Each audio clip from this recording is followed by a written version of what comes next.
Hello and welcome to ATARC's webinar series. Today, topic experts will share strategies that agencies can implement to alleviate the concern of the unknown and make operations more efficient. My name is Kirsten Patton, and I have the pleasure of moderating today's panel discussion. ATARC stands for the Advanced Technology Academic Research Center, and ATARC is a nonprofit organization that provides facilitation and collaboration between government, industry, and academia in order to accelerate technology modernization initiatives. We provide ongoing opportunities for cross-agency collaboration through on-site interaction, learning, and market research. I would like to welcome all of our attendees who are joining us today, and a special thanks to Khalid Tamimi, Tori Vanek, and the entire Verico team.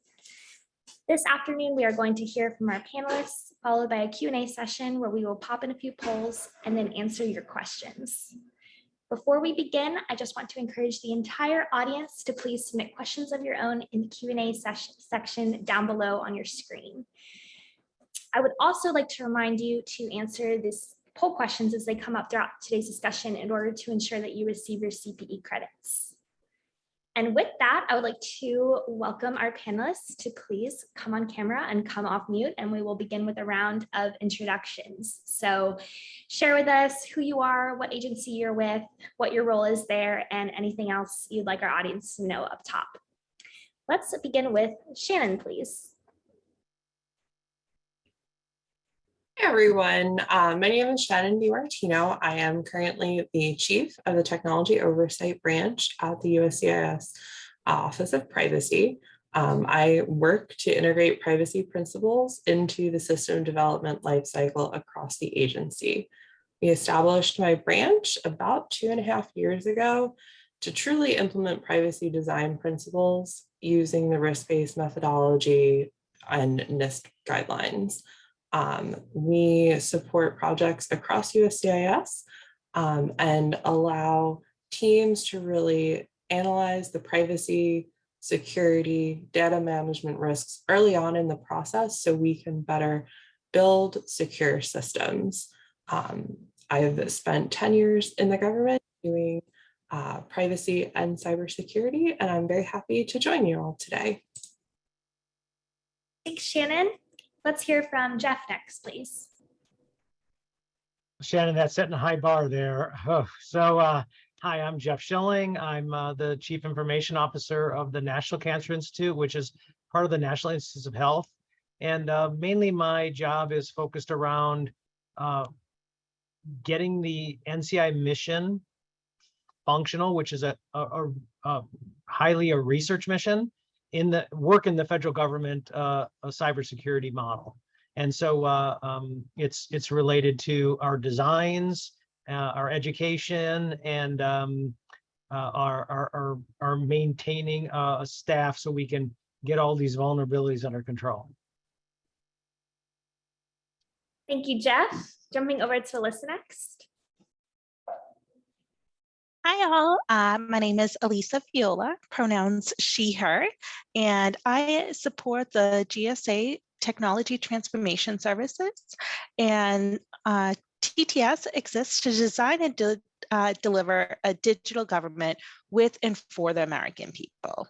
So TTS, we apply modern methodologies and technologies to improve the lives of the public and all the public servants, so us here, federal service folks, and we help agencies make their services more accessible, efficient, and effective, like with cybersecurity, with modern applications, platforms, processes, personnel, and software services. And within TTS, I'm supporting the transition for Max.gov from OMB to GSA.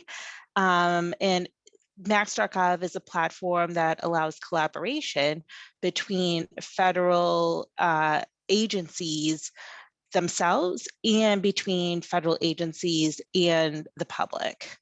And the biggest challenges that I'm finding with this program is kind of balancing the customer experience with applying the appropriate controls to reduce risk from threats. And it has a lot of fun opportunities to apply and strengthen the cybersecurity further. Thank you, Elisa. And over to Andre. Hey, good morning, or actually good afternoon. I hope everybody's doing well. Delighted to be here. I'm Andre Mendes. I'm the Chief Information Officer for the Department of Commerce. And as such, I have overall responsibility for IT for the department proper, and also the 13 bureaus that encompass it. As you can imagine, with a portfolio, with that breadth of scope, we have a substantial number of challenges from a cybersecurity standpoint. And so, one of my main responsibilities is to ensure that we have a common strategy that is aggressive and that leverages our funding to the best advantage to the American taxpayer. And so look forward to the discussion and to exchange good ideas. Thank you. Thank you, Andre. Let's jump over to Daria next. Hello, everyone. I'm Daria Medved, and I'm the Acting Director of Emerging Technologies over at the Office of Government-Wide Policy at the General Services Administration. We're a relatively new division established less than 3 years ago, but our mission is to support the federal government on the use, adoption, and response to new technologies through policy and best practices. And what we do is we monitor new and emerging technology, whether that's new to government, used everywhere except government, clear disruptors in any tech fields, new technology that's becoming a standard, or actual true futuristic emerging technology. And we assess the potential impacts to government, whether that's negative or positive. And we assess the need for new policies, updates to existing policies, or potentially whether there needs to be clarifications or playbooks for best practices. And we work with many different agencies, as well as OMB, and then the CIO and CISO councils, communities of practice, and pretty much anyone who wants to work with us to update those policies government-wide. Thank you, Daria. And Tori, wrap us up with introductions, please. Hi, everyone. I'm Tori Vanek. I'm the Product Director for Government and Regulatory at Veracode. And before I came to Veracode, I was a federal civilian with 18F. Elisa and I used to actually work together at GSA. And I was with Air Force Kessel Run. So I understand the government challenges that everyone's probably facing. So it's exciting to be here. Excellent, thank you. So the first person I'm going to call on is Elisa, actually, for question number 1. Shifting left is all about moving security earlier in the development life cycle. So do all security technologies require a left shift? And if not, which ones are most appropriate? If you could please speak to that first question for us, Elisa. Yeah, I was racking my brain thinking about this, and I hate that I came to the conclusion that in our federal system, to get your initial authorization, it really does have to be a all left or none, unfortunately. And that is because for the initial authorization, the authorizing official needs to understand the risk for what they're doing, for what they're approving initially. But that doesn't mean that there can't be some wiggle room on the controls that are selected, and that some controls can't move to the right post authorization. So as far as the processes like vulnerability management, change management, incident response, continuity of operation, those all have to be done ahead of getting the ATO. But for some things within those processes, maybe you don't have to have automated vulnerability management. Well, I don't know how you do vulnerability management, not automated these days, but you can shift some things to the left. So it's processes have to be all left, but specific ways that you implement them can some be right. I would say that would be how I would describe that. Yeah, thank you, Elisa. And Tori, I'd also love to hear from you on this question number one, what your perspective is. Oh, sure. So I probably agree with Lisa. Like, I think shifting left is also not just the technology shifting left, so being earlier in the stage, but like the communications between like the developer teams and the security teams and operations to make sure like the processes and the workflows are, you know, before they used to be in the process, if that makes sense. So like getting people together earlier to, you know, what is the security policy and what are, you know, like all the teams just working together more. So if we move that earlier into the process, and I think I saw this in my last 2 years in government, like teams are starting to come together more and earlier in the process instead of like when something's trying to go to production and someone's scans are failing and everybody's in a panic, right? So like move it earlier in the conversation and it seems to work better. Yeah, definitely. Andre, go ahead. Yeah, I mean, the concept of starting to work on a new system where the cybersecurity components and the cybersecurity elements are not front and center with everything else nowadays, to me is anathema. It can no longer happen. As part of DevSecOps, you know, and all of the thought processes behind that, security has to be at the table from the inception of even the establishment of requirements. So that it can be totally and completely ingrained into every new system that you move into eventually an ATO and an implementation. You know, at the same time, we have the tremendous challenge of dealing with legacy issues where we have to retrofit a lot of the applications with new security postures that are part of our entire cybersecurity framework. And so, you know, this needs to be part of the conversation from the get-go. And fully integrated. It's almost criminal not to do so, you know, because you cannot re-engineer it afterwards without wasting money and resources. Because if you don't think about it to start with, eventually you'll get yourself down an alley that might be very difficult to negotiate your way out of. And so it must be part of the technology stack from the get-go.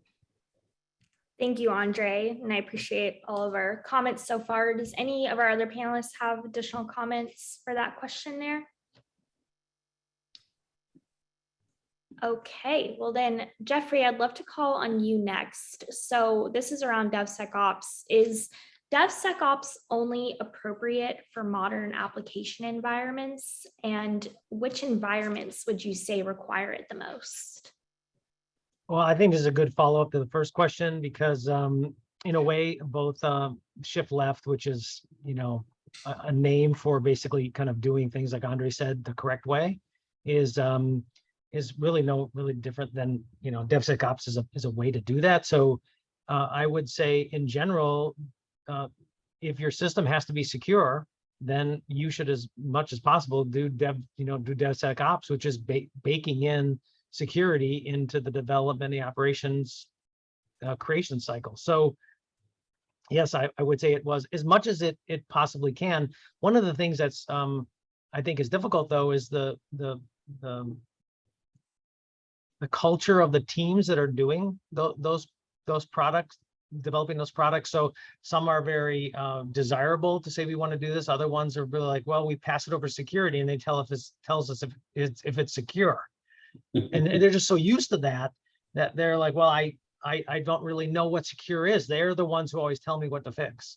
And so, you know, you kind of have to, you know, culturally change that to be, to me, we generally like the term in general, just more a lean term. So you have 0 defects.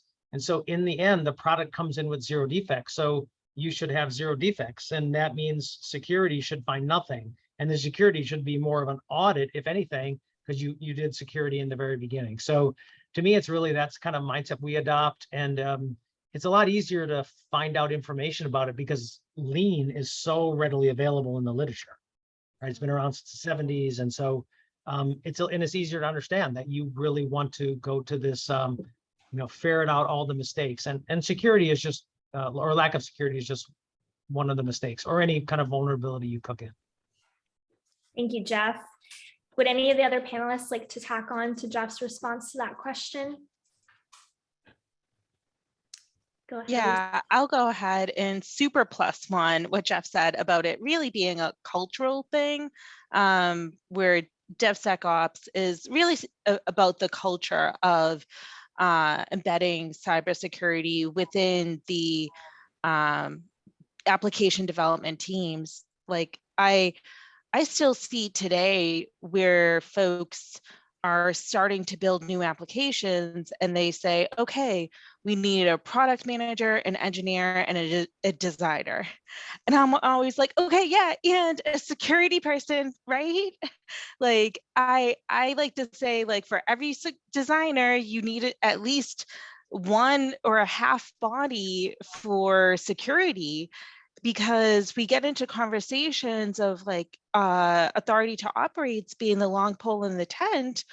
Well, it's like, well, what do you expect when you're not resourcing and having folks that are experts in the processes and the tools embedded within the teams, sitting side by side? And it is a culture, and security is everybody's job. So it is the developer's job, it is the operations job, but it really needs to have somebody that is a security expert that hones their knowledge, skills, and abilities specific to that domain without other, pushing code or doing tickets, to really know emerging threats and other activities that could help, embrace and share in the culture.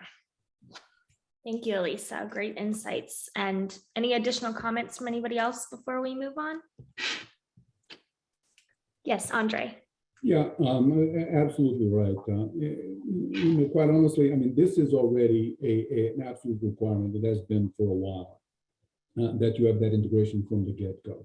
This is going to be even more important and absolutely fundamental to proper development of applications in a zero trust environment, where you have to have that verification capability at every single step in the technology stack, from the networking, from the identity, and access control.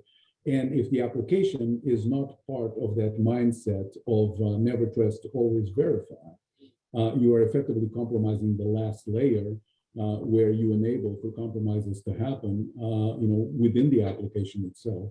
And so, absolutely, this needs to be there from the get-go and be part of a cultural shift in terms of what it means to work in a team. Thank you, Andre. Shannon, I would like to call on you next. If you could speak to what are the biggest challenges and opportunities you see ahead for agencies trying to implement application security? Sure. So in general, there are a ton of opportunities, but from my perspective as a privacy person, the biggest opportunity in implementing application security or DevSecOps is that you're really having a lot of the discussions about security and privacy earlier in the process, which ultimately can help you have a more secure system from the get-go. Like everybody mentioned in the past couple of questions, you really want to make sure that what you're designing does not have any vulnerabilities at the end of it. Federal systems collect, process, and store vast amounts of data about public and federal employees, and much of it is very sensitive data that needs to be protected against the ever-evolving threat landscape out there. In a traditional federal agency, the Privacy Office and Security Office are oftentimes very focused on completing compliance documents, whether it's the privacy documents to comply with the Privacy Act and E-Government Act, or it's the security authorization documents. And all of these are very important things, but there's so much more work that needs to come before it's time to work on those documents.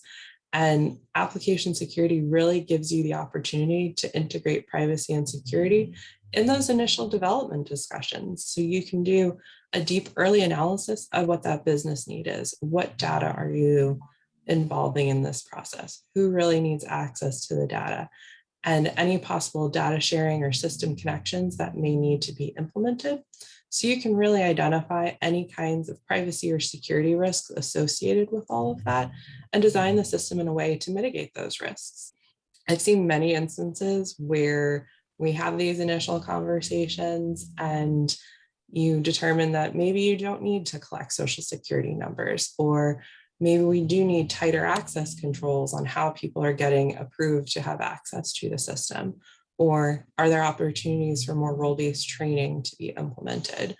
We won't necessarily prevent major breaches from following these processes and having these conversations, but we can help reduce the severity of the impact later on. Because if a system is breached, if it has 1 million social security numbers in it, that's pretty bad. But if you had those conversations and were able to identify that you don't really need those social security numbers for that business need, based on that security and privacy guidance early on, the risk and the impact to individuals of that breach is a lot less severe in the long run. Thank you, Shannon. Well said. And any other panelists would like to contribute to that question as well? Okay, well, we will go ahead and pop up our first poll question then. I want to make sure that we get these in. According to CISA's Zero Trust Maturity Model, how would you rate your agency's readiness in the application security functions? So please go ahead and respond to that, whether it be traditional, advanced, optimal, or you are unsure. And we'll give our audience a moment to respond to that, and then we'll post our results. And as a reminder as well, if you have any audience questions, you can go ahead and submit those in now so that we can get them answered for you before the end of the panel.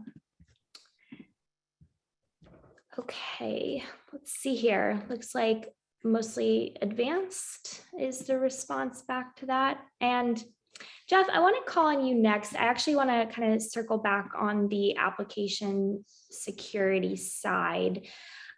What are some of your biggest concerns around the implementation of application security? So generally for us, we have both a significant amount of products that we purchase, so COTS products, and then all the way from obviously operating systems, databases, cloud products, but also very specialized kind of scientific research things like genomic analysis tools or medical imaging type systems. And so we have those systems that are basically someone else is developing, of which we have kind of zero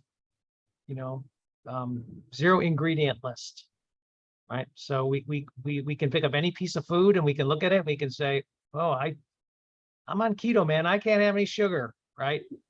We can't do that with our products. We just have to say, and let's face it, these vendors are rolling lots of open source software into their product and kind of putting their own little spin on it and calling it, oh, this is our unique IP. And a lot of that, the open source licensing allows them to do that, or they make certain modifications to get around the open source licensing. So that really means we basically have an unknown risk. All we can do is test it from the outside, poke and prod at it to see if it breaks. But we've been hit several times with 0 days, which means that somebody that all of a sudden, oh, there's a vulnerability in here. And we also know that big malware, either states or other groups, they are working hard to figure these things out. And so I would say to us, we have the biggest concern on that product, because on the other side, the thing we talked about, the Devsecops, we've developed those things. We know what's in them, and we also know the quality of the teams that built those things. They're generally under contract. There is a lot of business risk for any of our contractors to turn in and give us a bad product, right? That's very bad for them. But the other products, they're just like, oh well, our bad. We'll rebrand it. We'll fix it. We'll get rid of that, or we'll patch it. Or don't worry, it's in the next patch cycle. It's almost become part and parcel of their business, and it's accepted that things are inherently vulnerable, And I think something, I brought this up to the HHS CIO, that it's really kind of my main concern, that we really don't have any visibility into the risk that we're undertaking, other than, okay, I tapped on this and it seems good. So, and granted, the tools are good. So what we end up doing, and what we're doing now, and I think all of you are doing, is we're putting in a lot of controls on the network to see if there's anything going on, untoward going on. This traffic shouldn't be there. But even then, as we were spending millions of dollars doing that, I'm like, well, okay, so when we find something, then what do we do? Then we have to spend more money kind of tracking it down. And just like in medicine, you have a lot of, we use the term false positive. It's a term we use a lot, so I'm very used to it. But what it means generally is that something looks one way, like in our case, positive, it's positively malware, but it's false. It's not.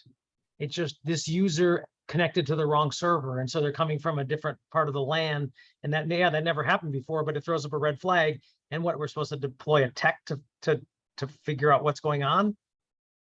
Okay, that's good, but that costs money. And then if we don't, okay, well, then we didn't even do anything anyway with all this new information. So I've used the term kind of if we're going to drink from this like digital well that we have, we cannot poison that well with this malware. It's a huge risk we're taking. And so and we see now these malware organizations, whether they're state driven or generally they're state supported, but they're kind of on their own, right? But they're making money. And that means there's a lot of vulnerabilities out there, right? Capitalism has created the ability to mine the weaknesses of the system that we have. So I don't really see anything happening in the government or anywhere to address this systemic design flaw of what we have. It's from the internet is weak like that. You can just get on with no, you don't need an ID to get on the internet, just get on. And then, and all we're really doing is adding more cybersecurity people. We need more cybersecurity people. I'm like, well, cybersecurity people, they're just there to patch the wounded. They're not there to fix the systemic problem. So I would say that's kind of our thing on the software part. I mean, I think the Devsecops, that's what everybody's learning in college. That's what all the developers want to do. That's what the security people want to do. So on our custom products we're building, we think we know they're secure, right? We built them to be that way, at least as secure as we can with the lumber and the steel that we built them with, right? They're with the open source products that we do use, but at least we know what's in there. So I guess I would say that you got to be cognizant of that risk you're just baked in by using these products. You don't know what's in there. Thank you, Jeff. Andre? Yeah, I think Jeff is absolutely right. I mean, we have seen some exposure from supply chain issues where a piece of trusted software that is an integral part of your environment, your technology stack, turns out to have a built-in flaw by virtue of some upstream compromise. So that is extremely important. But like in medicine, I'd much rather have a false positive than a false negative. So that's definitely the case.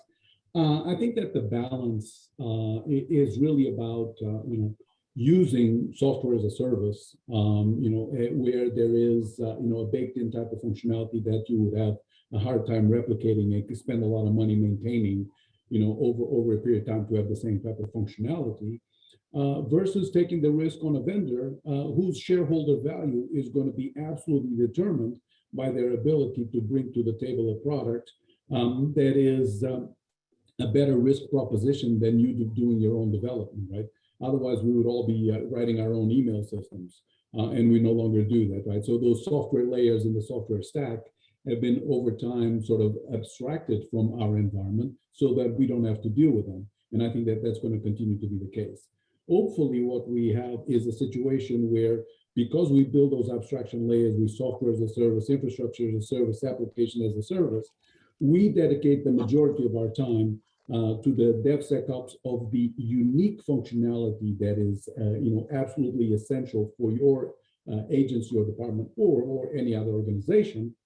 And therefore, you can focus on the security of that with the understanding that although there is a risk on your entire technology stack by relying on other folks, that they have a tremendous incentive to keep those platforms secure and therefore provide you with a product that offers a better risk proposition than if you had to do everything from the ground up. It's all about trade-offs. There's no absolutes. And the other model of doing all of your stuff in-house is no longer feasible, both from a cybersecurity standpoint or even from a funding standpoint, because just hiring the expert to do all of that is almost impossible nowadays because of the competition for talented resources. Thank you, Andre. And I would like to turn our panelists' attention over to our audience question from David Didel next. He asks, are government agencies considering the requirement for a software bill of materials, otherwise known as SBOM, to help highlight the risks of open sources? So if there's any specific initiatives you could speak to. And right before we answer that, please consider your response. Let's go ahead and pop up poll question. I believe it's number 3 on our list. And go ahead and respond. Does your agency have a tool for managing SBOMs for all applications used by the agency? So audience, please respond to poll number 3, and I will call on Elisa to please answer the audience question if that's why you had your hand raised. Yep, it is.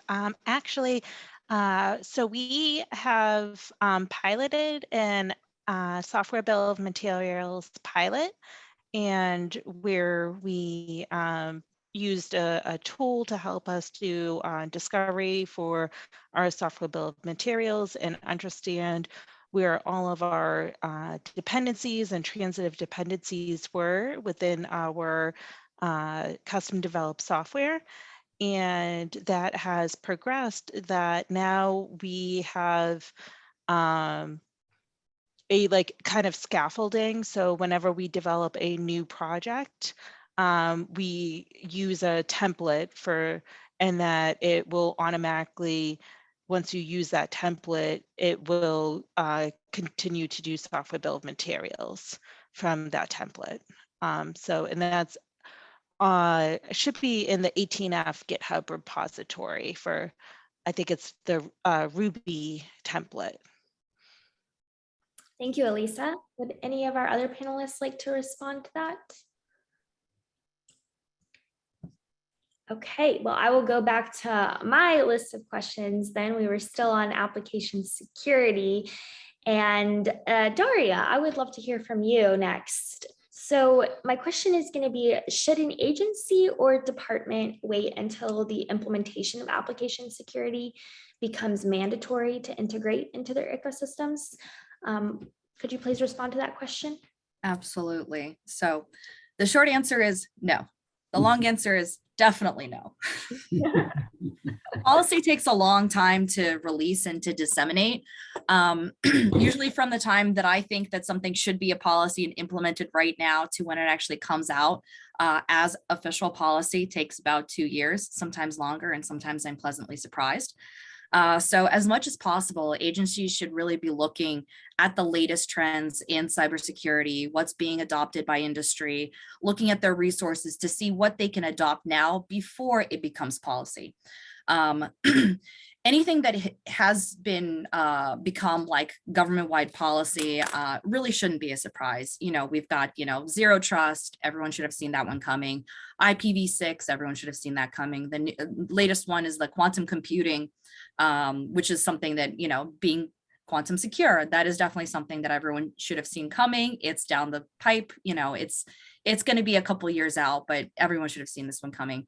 Devsecops is another one that, it may not necessarily be a policy just yet, but that doesn't mean that it's not going to be a policy in the future. And we should just be prepared for anything that is a latest trend in cybersecurity and already adopted by the industry.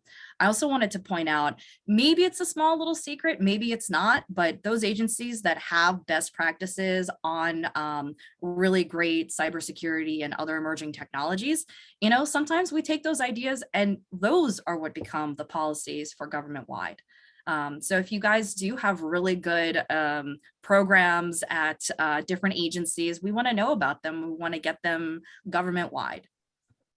Thank you, Daria. How about our other panelists? Would you respond similarly as Daria, or any additional insight into, what your own agency or department has been doing for those kinds of things? Shannon? I would also suggest to look at some sort of less traditional security tool focused things that you can explore before you're waiting for that policy to come out. A lot of security and privacy comes down to the human factor, that people make mistakes, and sometimes those mistakes have pretty bad consequences. So look to see how you can just strengthen your general security and privacy awareness training, maybe have role-based training, tighten access controls to the system, and really look at your user groups to see, have you truly implemented the principles of least privileges, or could you better identify user groups and design those roles for those user groups, which I think is a good complement to a lot of the more traditional security practices. Absolutely. Thank you, Shannon. Anyone else on the panel? All right, well, jumping to my next question then, Daria, actually, I wanted to call on you for this one too. Could you please speak to any of the challenges that you might face when trying to automate as part of your modernization and automation efforts, or what things have made this the most successful? So my response might be a little different from others on this team. I mean, I used to be a practitioner for many, many years, but now I work in policy to kind of clear those roadblocks for others. And so most of the information I'm getting from agencies, my own as well as others, is in the reports of, feedback to, is this policy working? Is this policy not working? How do we fix it? How do we make it better?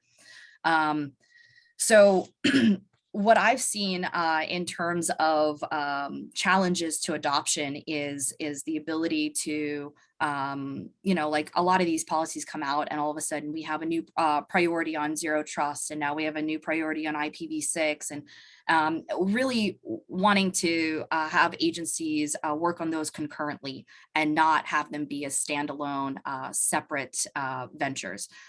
So when you're automating, when you're working on all of that kind of stuff, it's kind of an important piece to take a step back and take a look at all of your priorities and build them all into one roadmap, and not just have a roadmap for each individual piece. For instance, like, zero trust and IPv6, there's some people that are, or some agencies, I should say, that are very much focused on one versus another, but IPv6 should never be seen as a blocker to zero trust, but just as an enabler.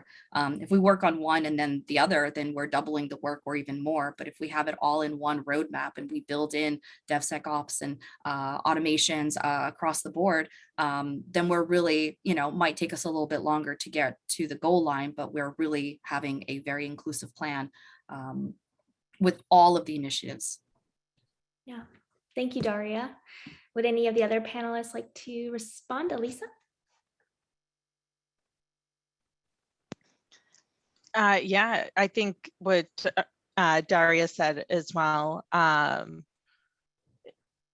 sorry, I was a little out in Miami, as we say. So I think it's really important to have that perspective and do that security aspect within the program, and make sure that you get everybody together and make have that comprehensive program, so that you're designing that security in and keeping automation in mind, as well as the customer experience as well. Mm-hmm. Absolutely, thank you. Okay, I am again going to turn our panelists' attention over to the audience Q&A chat. So Pavitra writes in, I would be interested to know the panel's feedback on the FedRAMP process for commercial products.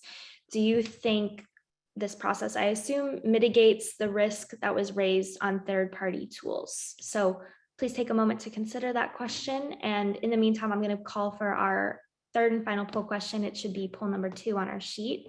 We could get that up on the screen. Since the Log4j vulnerability was discovered, how much has application security been prioritized in your agency? So audience at home, please respond to the poll, and then I'm going to turn it back over to our panelists for the audience question. Would anyone on the panel like to respond to that? Tori, I see your hand up first, so go ahead. Yeah, so Veracode just got FedRAMP moderate authorization yesterday. So it's a huge deal. I know, right? And we just really like the opportunity to be able to work with the government, like kind of in a succinct way. We really looked at it as it was a great investment for like a private sector public partnership. So we're really excited. And, you know, you look through the list of the FedRAMP authorizations, and it's a really impressive group of companies. So Vericode's really excited to be added to that list.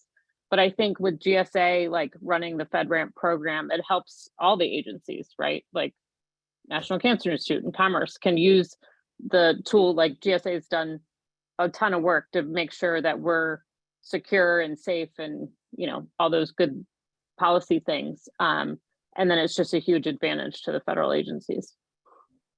Thank you, Tori. And Sure. Elise, did you want to respond to that one next?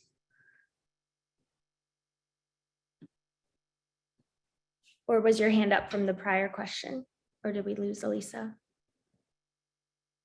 Oh, sorry, prior question. Oh, okay. Never mind. Let's see. I think I saw Jeff's hand up. Jeff, did you want to respond? Yeah, I can just quickly say, I don't really think it will. I mean, I think, you know, FedRAMP is an awesome program because it allows us to kind of create this government-wide authority to operate, or, you know, provisional authority to operate. So that means one group is going to take responsibility for doing the main security analysis of that product or that suite of products. So I would say generally we don't see it. I mean, we see people who have FedRAMP authorization, they still have vulnerabilities, they still have 0 days, they still have design flaws. I think security is a ever moving thing, and it's ever maturing, and it's also if it were perfect, we would never get anything authorized because no product is perfect because it's built by humans. So I would say you have to still be careful. I mean, and so when you do the FedRAMP, you still have, you know, your group still has to do an ATO on top of that. You have to authorize it, and you have to make sure that where you know in general it's a big kind of it's a low risk product in the end, but still you have to say, how we're going to use that product, does it match our risk? And so whether that's, you know, risk of data or risk of can we train people appropriately and things like that. So I think, yeah, no, you have to be very cautious no matter what. I mean, these vulnerabilities are out there, they're baked in, and if there's no test to discover them, then how do you even know they're there? So they couldn't be discovered. So I would say while it is great, and it is getting more of these products used centrally or used kind of throughout the government, it helps build their security profile up. So you find things more. Thank you, Jeff. And we're going to go Andre and then Daria. Go ahead, Andre. Andre, you're on mute.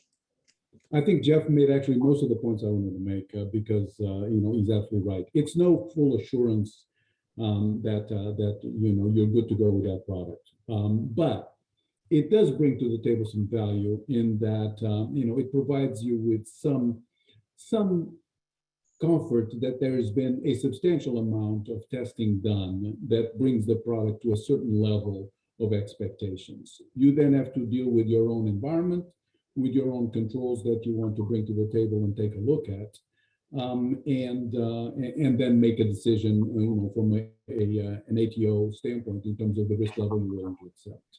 But you know, I would posit the following: you know, would I rather take a risk on a product that has been FedRAMP, that has gone through that, and therefore as a certain imprimatur from other government agencies in terms of security, versus a product that is not, right? And the answer, of course, is yes. You know, I would like, you know, a product that has already undergone what is likely to be a substantial amount of scrutiny. But there are no 100% assurances. They just don't exist, period. We live with constant risk, and that is one of the beautiful things about the zero trust architecture, is that You are not expecting to eliminate all the risk. You're expected to eliminate a substantial amount of the risk and then mitigate and minimize the impact that comes from that risk that you were not able to completely mitigate. And so, yeah, it's a balancing act. It's a balancing act, but it comes with the landscape that we have chosen as a profession. And I think that by and large, that will be the case from now until the end of time. Thank you, Andre. Let's go Daria and then Elisa. Thank you. I just wanted to completely agree with Andre and Jeff and add just a couple more words that, yes, it's absolutely important to take what we got and reevaluate, reassess. And I just wanted to kind of bring up this idea of culture in cybersecurity and the idea that we should never be in a maintenance mode with cybersecurity. We should always be striving for doing better. I know that there's a lot of like competing cyber initiatives right now, especially coming out from the White House. And we should always be looking to never get to a maintenance mode. We should always be looking ahead, as well as always the motto, trust but verify. Just because it's got a FedRAMP doesn't mean that we have to trust it. It means we have to verify, but we can trust it a little bit, and it is very good program. I do want to make sure that I mention that. It does get us a good part of the way there. Thank you, Daria. Elisa? Oh yeah, for sure.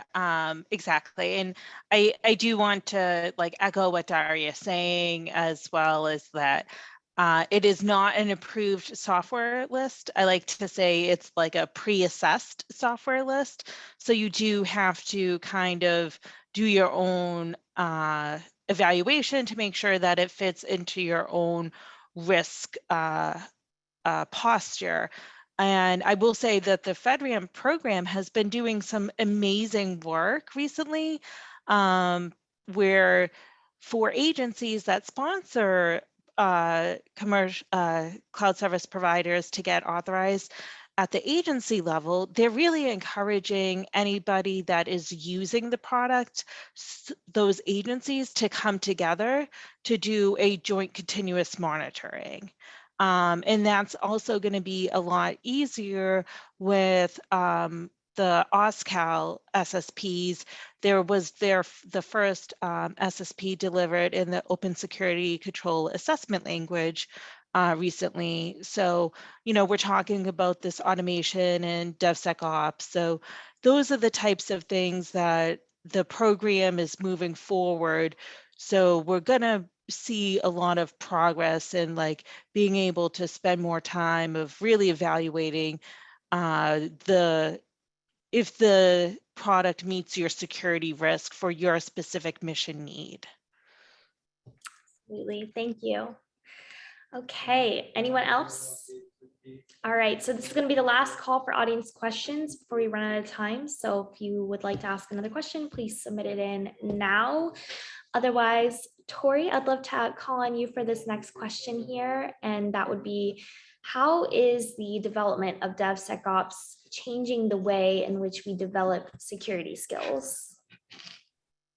I think this, you know, goes back to probably what we said a little earlier, is that like when you're getting, you know, more diverse teams together in the beginning, right? You're joining cybersecurity and development, operations and product and design, like earlier in the process, like you're naturally learning what each of the groups are doing, right?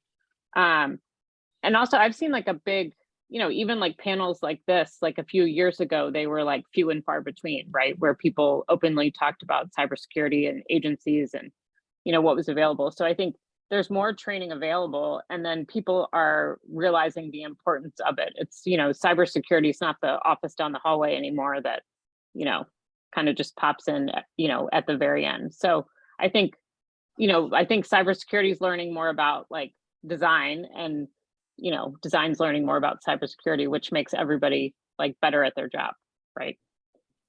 Yeah, so it's fun to see, you know, it's fun to see people learning new skills. Would any of our other panelists like to respond to that question as well? And Elise, I see your hand is up, but maybe that's just from the prior question. Yeah, we don't use Zoom as much. I'm not as proficient in it, but I will say, like, to Tori's point of like a shift in landscape, I feel like previously some of the security professionals were coming from the mindset of being breakers of software, and now they're down the hall and instead of in the basement, and they're a part of the building team. And so that's a really fun transition, and I'm really excited to see where that goes. Absolutely. Jeff, go ahead. Let me just quickly add that I do think we see the need for these capabilities to be added to every person's repertoire. So cybersecurity people have too far long been, they have no idea how the software development process works, no idea how ops works. And they were these kind of compliance people. Say, listen, here's the control and you didn't meet the control. Rather than saying, well, we're a team and we didn't meet the control because I don't know enough about really how the controls are implemented to understand it. So I think the same thing is on the dev side. And then the biggest change has been for the ops people. The ops people were traditionally in control of how things got deployed. And that's with DevSec or with DevOps stuff that was going away. And their skills needed to be increased to be able to understand automation, coding, and of course, now understand all the complexity of the terms that many of you have used today, because it's kind of like, I don't really understand what you're talking about, this framework. I'm not really familiar with that. And then I'll talk with my chief information security officer and he'll be telling me of all this stuff coming out. I'm like, well, that's great. Well, that's really awesome. And where would I find out about that if he wasn't keeping up with all those things? So like I recently just found out there's going to be a whole new encryption model with the 140-2 is going to be 140-3. And I'm like, what's different? He's like, a lot. It's really bad for us. I'm like, oh boy, here we go. We're just getting compliant with 140-2 and now we have 140-3. So I think it's so much to keep up with that. And this idea that what we did, right? We created DevSecOps, but in reality, it's just a product that we're delivering that needs to meet all three of those things. We just have traditionally taken developers from computer science, right? Ops people from kind of an IT background, and then security people from a cybersecurity background. But in reality, you need all those people to make the product. So I think it's just a matter of maturing so we don't have to call it all three things. We just say it's good product development. Yeah, thank you, Jeff.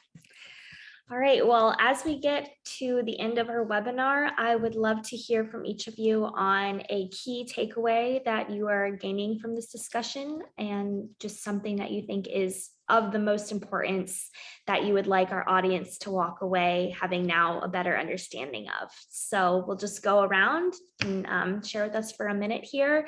Shannon, let's start with you, please. Thank you for having me on the panel. I think my key takeaway is that there's always so much more that we can do at our agencies. I know USCIS, as it's part of DHS, we always think that we're doing pretty good, but there's always more that can be done. And I think just a final thought is that as a privacy person, we're traditionally in a very separate swim lane in the development process, the security process. So I think that if we look holistically at really integrating security and privacy into that development process, we can truly enhance the security posture of our agencies. And if you'd like to ask me any questions, feel free to connect on LinkedIn to continue that conversation about privacy and security integration. Thank you, Shannon. And Jeff, we'll jump to you next. Well, I guess there's a lot. I mean, it's always exciting to be on these panels because the quality of the panelists is so high. And I would say, you know, I'm really interested in what everybody had to say, but really what Daria's little story was around being a practitioner and then moving to a place where you could start to pave the roads for all the people, because I do really think we are our policies are not mature enough. They're not holistic enough. And I often equate it to like we have so many mature policies, and, you know, Andre's here from the Department of Commerce. Department of Commerce has policies to make the United States work. You can drive a truck from one state to another, and that's part of the design. But yet you can be stopped and inspected. You can't do any of that stuff on the internet. You can just drive around, crash anybody, attack anybody, and there's like no internet police to stop you. You don't even have to have a driver's license on the internet. You don't have to have any of that stuff. And so I think that a lot of that is just because of our policies, and our current leadership doesn't really understand how important those policies are, and that just because we don't have policies doesn't mean we don't have a way of people acting. They're acting in a policyless model or a lawless model, in a way you could say it, right? So it's kind of the wild west of IT still.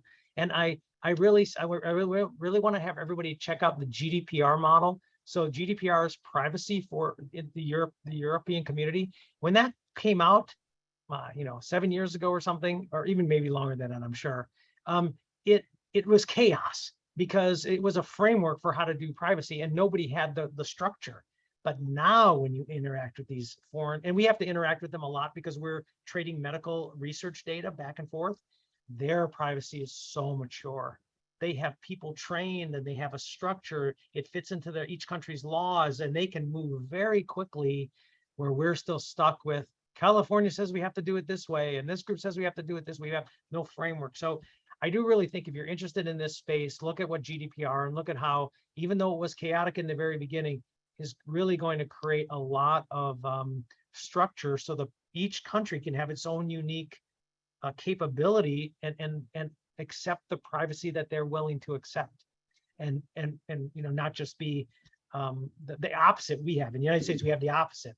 We have no privacy for the things we want to keep private, like what we search online and things like that. And then we have all this privacy, like HIPAA, for all the things we don't. Like, I would like my doctor to see all my health information, but the rules are that they can't. So I think a lot of that is we need, if we worked on that, it would help us all in general be driving down this paved path rather than this kind of open field or dirt road that we're on now. Yeah, thank you, Jeff. And we'll jump to Lisa next.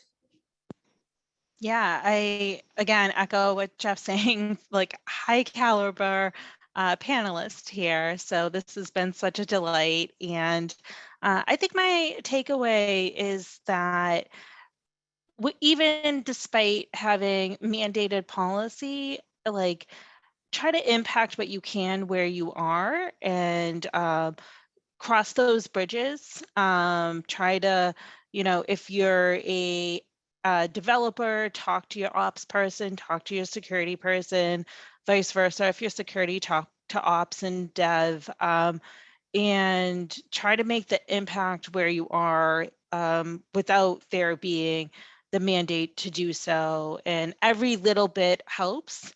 And try to find your community and share the best practices, and grow it how you can with those that you can.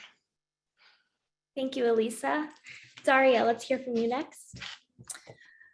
So I think that my answer is going to be pretty easy to guess. Maybe there should be a Devsecops policy, or maybe an update to the open source policy. And how will that affect other policies that are currently out or in the works? And what kind of plans can we have to make all of the policies be cohesive across cybersecurity or other fields, and especially in privacy, because cybersecurity and privacy are very much linked right now.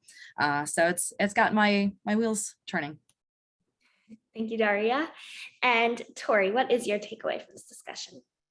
Panels like this are always fun and make you realize like what talent there is in the federal government. So I think that's, it's always amazing. When I was in federal service, like everyone's always willing to help. So if you're on this, listening to this, and you're like, I have so many questions about zero trust or cybersecurity or how to do this, like I'm sure anyone on here would help you. And if anyone has questions about FedRAMP, I'm happy to answer them. So, but this has been really fun. Thank you.